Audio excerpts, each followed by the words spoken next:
Hello boys and girls. Today in our reading we're going to be reading an informational story. Yesterday we read a story about Digger and all those other big machines that were helping those construction workers do their job. They were helping them dig and pour concrete and lift things to build that community center. Today we're going to read a story about all the different things that wheels can do, the different ways that they help people and the different machines and tools that use wheels to do their job. This story is called, What Do Wheels Do All Day? I want you to think about as we read how the graphic features, that's just a fancy word for the pictures, how do the pictures and the illustrations in this story help you get information? How do they help you figure out what wheels can do? So think about that while we read, and then we're going to do our workbook page and talk about some of those graphic features and those pictures and how they help to tell the story. This is called, What Do Wheels Do All Day? What do wheels do all day? They push, pull, pedal, and tow. You can see in the pictures the different ways these wheels do those things. They push bananas and pull a dog. They pedal a bike. They tow a car.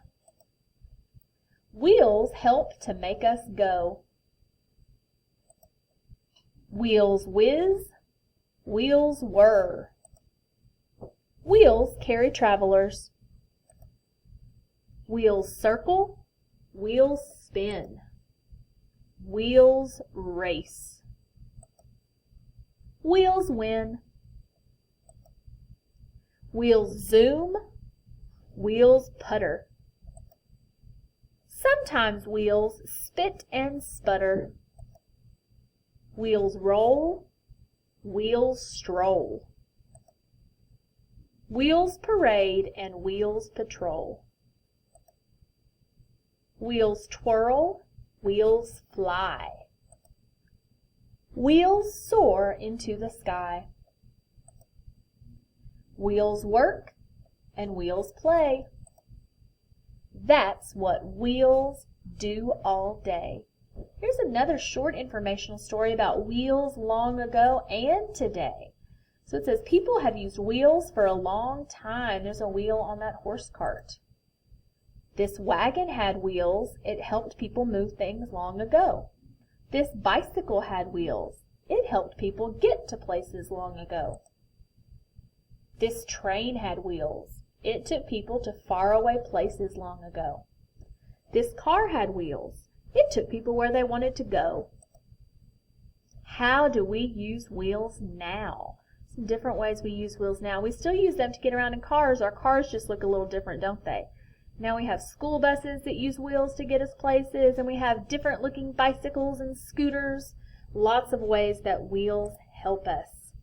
We're going to talk a little bit about how those pictures in this story helped tell the story. If you just had the words and you didn't see all those pictures of the different kinds of wheels and the different ways they were moving, you might not have known everything there was to know about wheels. The pictures helped to tell the story. And sometimes, especially in an informational story like that that's trying to teach us something, we call the pictures the graphic features.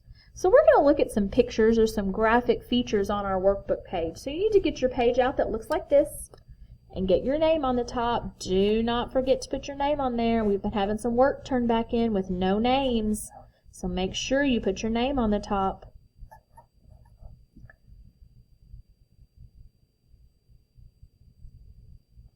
All right, let's look at number 1. We have 2 pictures right here. These boys and girls on bicycles and this mom pushing a baby in a stroller. Look at those 2 pictures. I want you to circle the picture that best shows how wheels can help people win a race. Which one of these pictures do you think shows wheels helping people to win a race? Circle the one that you think shows that. Now let's look at the second set of pictures. We've got people on a bus. We've got people on a Ferris wheel. This time I want you to circle the picture that best shows how wheels help people get from place to place. Which one of those pictures best shows how wheels help people get from one place to another? Circle the picture you think shows that. All right, and we will keep talking about graphic features or pictures and illustrations and how they help us with the stories as we keep reading. I will talk to you all later.